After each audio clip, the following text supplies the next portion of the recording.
Bapak Ibu semua, kita tahu bersama bahwa dalam perjanjian tersebut telah dimuat secara jelas bahwa untuk memberikan keseimbangan neraca perdagangan kita, maka kita dari sektor SDM akan membelanjakan kurang lebih sekitar 15 miliar US dollar. Dari 15 miliar US dollar ini terdiri dari membeli BBM jadi, kemudian LPG dan crude. Sudah barang tentu ini adalah merupakan langkah sejarah baru kita membeli dalam jumlah yang besar. Baik, terima kasih Pak Seskap, yang saya hormati Pak Dubes dan Pak Simon, Bapak Ibu semua yang ada di ruangan ini, teman-teman media baik yang ada di DC maupun yang ada di tanah air. Assalamualaikum warahmatullahi wabarakatuh.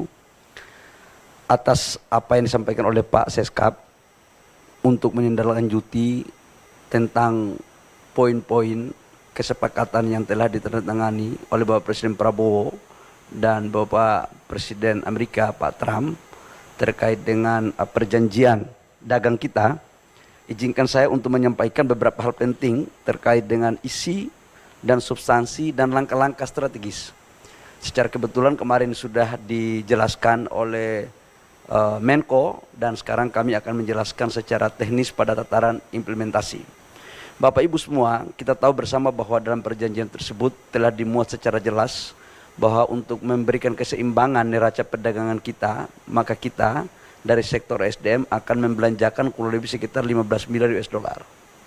Dari 15 miliar US dollar ini terdiri dari membeli BBM jadi, kemudian LPG dan crude. Sudah barang tentu ini adalah merupakan langkah sejarah baru kita membeli dalam jumlah yang besar. Dan nanti akan dijelaskan oleh Dirut Pertamina tentang teknis implementasinya. Bapak Ibu semua, 15 miliar US dollar yang kita alokasikan untuk membeli BBM di Amerika Serikat bukan berarti kita menambah volume impor. Namun kita menggeser sebagian volume impor kita dari beberapa negara. Di antaranya negara dari Asia Tenggara, Middle East, maupun di beberapa negara di Afrika. Secara keseluruhan, neraca komoditas daripada pembelian BBM kita dari luar negeri itu sama. Cuma kemudian kita geser. Dalam prakteknya nanti, pembelian ini sudah tentu akan memperhatikan mekanisme-mekanisme keekonomian yang saling menguntungkan.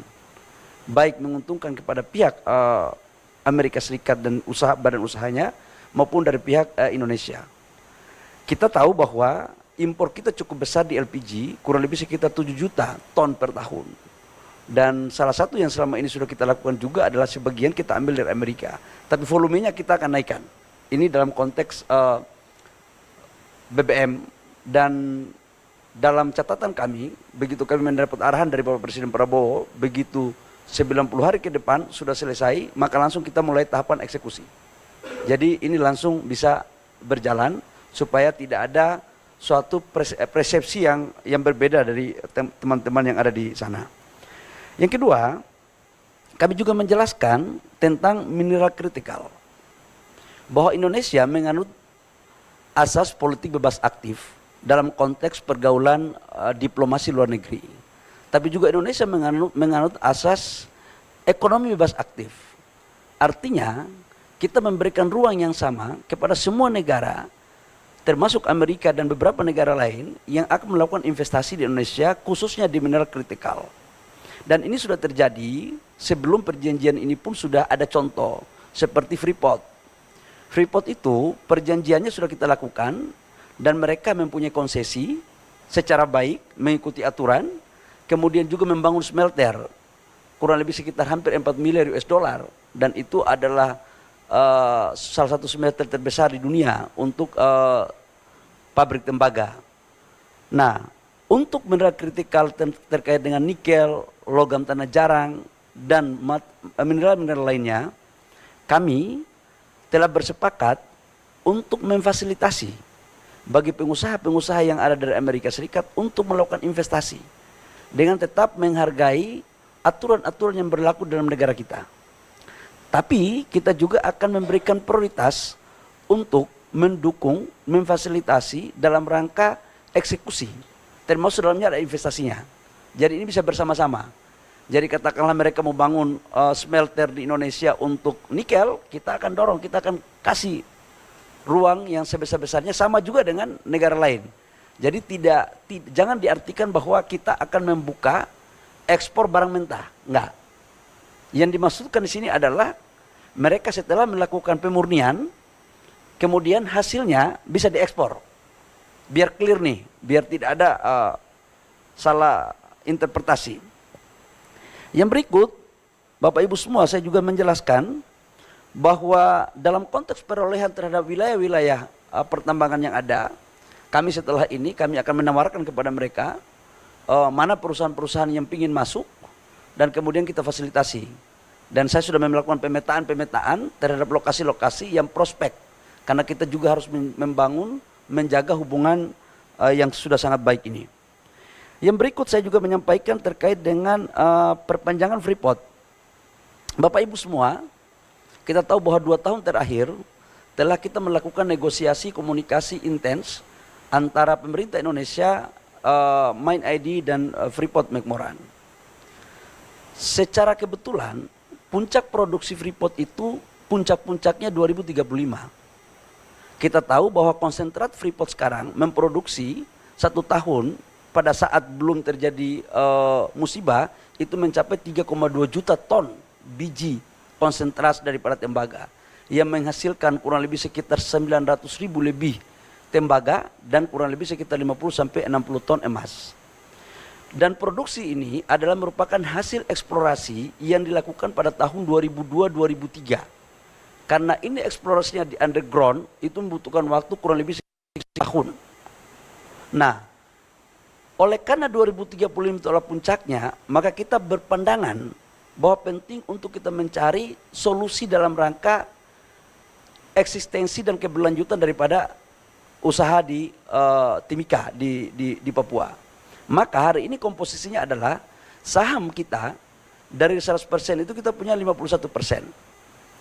Perpanjangannya ini kita lakukan dengan maksud agar bisa dilakukan eksplorasi di awal dengan menambah 12% saham kepada negara, jadi dilakukan divestasi.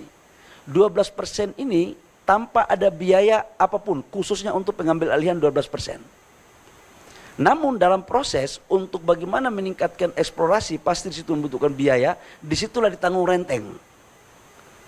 Nah, dengan demikian maka pada tahun 2041 negara akan mendapatkan saham 51 tambah 12% berarti 63, di mana penambahan 12% saham ini juga akan berkontribusi, akan dibagi sebagian kepada pemerintah daerah Papua, penghasil tambang. Nah, dengan demikian maka penciptaan lapangan pekerjaan dapat bertambah, yang existing tetap bertahan, pendapatan negara juga bertambah, begitupun royalti PNBP dan pendapatan daerah. Nah, kira-kira itu terkait dengan Freeport. Namun setelah MOU ini ditandatangani, tahap berikutnya adalah kami akan melakukan pembahasan teknis terkait dengan administrasi-administrasi yang akan dipenuhi oleh pihak Freeport. Sudah barang tentu dalam bernegosiasi, kami akan mengedepankan kepentingan negara lebih ke depan. Karena pasal 33 Undang-Undang 45 sebagaimana apa yang diarahkan dan diperintahkan oleh Bapak Presiden adalah kita harus mengedepankan kepentingan negara, dan oleh karena itu di dalam perpanjangan 2041 nantinya diharapkan pendapatan negara harus jauh lebih tinggi ketimbang pendapatan negara yang ada sekarang ini. Termasuk dalamnya royalti dan pajak-pajak lain khususnya emas. Ini biar tidak disalah terjemahkan lain-lain oleh saudara-saudara saya yang ada di tanah air.